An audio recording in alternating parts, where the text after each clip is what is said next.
وَيَسْأَلُونَكَ عَنِ الرُّوحِ، میرے حبیب لوگ تجھ سے روح کے بارے میں سوال کرتے ہیں، قُلِ الرُّوحُ مِنْ أَمْرِ رَبِّي، ان سے کہہ دو کہ روح میرے اللہ کا امر ہے، اتنا سمجھ لو کافی ہے۔ کیوں؟ کیونکہ تفصیلات تم سمجھ نہیں سکتے، کیونکہ تمہارا علم قلیل ہے۔ توجہ کیجئے گا، وَمَا أُوتِيتُم مِّنَ الْعِلْمِ إِلَّا قَلِيلًا، ہم نے جو تمہیں علم دیا ہے وہ بڑا لمیٹیڈ، بڑا محدود علم دیا ہے۔ اچھا یہ آیت میں دست ادب جوڑ کر بارگاہ رب العزت میں عرض کروں، پروردگار آج انسان کا یہ علم کم ہے کہ آج انسان دوش ہوا پر سوار ہو گیا، آج انسان سورج کی تمازت سے فیض حاصل کر رہا ہے، آج انسان مریخ پہ رہنے کی گفتگو کر رہا ہے۔ یہ انسان تو اتنا طاقتور ہے کہ یہ سمندر کی تہوں میں اترنے کے بعد ذخائر کو نکال لیتا ہے۔ یہ انسان میں تو اتنی طاقت ہے کہ جو جانور ہاتھی سب سے بڑا ہے وہ انگوٹھے کے اشارے سے اس کو اپنے کنٹرول میں محاوت لے لیتا ہے۔ یہ انسان تو اتنا طاقتور ہے، وہ فرس کہ جس کی فراست مشہور ہے گھوڑے کی، اس کے گلے میں منہ میں لگام ڈال دیتا ہے۔ یہ انسان تو اتنا ہے کہ اونٹ جو بلندی کی مثال بنتا ہے اس کو بھی نکیل ڈال کر چلا لیتا ہے۔ تو اس انسان میں تو اتنی پاور ہے اور اتنی طاقت ہے، اور آج اس نے اپنی طاقت کو منوایا ہے۔ توجہ کیجئے گا،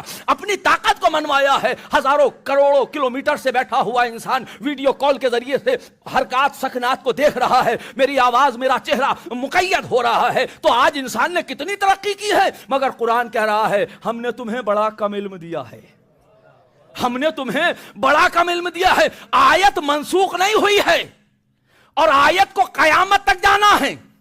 قرآن کی آیت یہ کہتی رہے گی وَمَا أُوتِيتُم مِّنَ الْعِلْمِ إِلَّا قَلِيلًا، یہ علم بہت کم ہے۔ کہا دیکھو جو کل علم ہے، كُلَّ شَيْءٍ أَحْصَيْنَاهُ فِي إِمَامٍ مُبِينٍ، ہم نے وہ بھی بھیجے ہیں جو علم کل رکھتے تھے، اور یہی وجہ ہے کہ تم ستاروں پہ کمندے ڈال سکتے ہو، ستاروں کو اپنی چوکھٹ پہ لا نہیں سکتے۔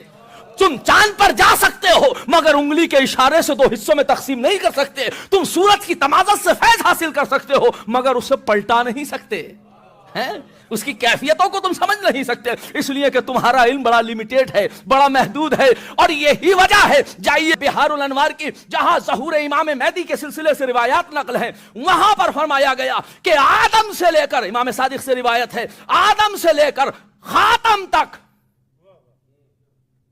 اور خاتم سے لے کر ظہور امام تک 2 حروف کا علم ہے اور 27 حروف ہے۔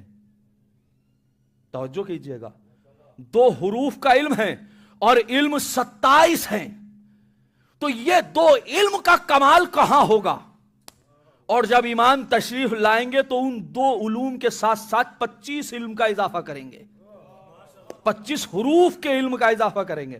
آپ سوچئے کہ کہاں کیا چیز ہوگی۔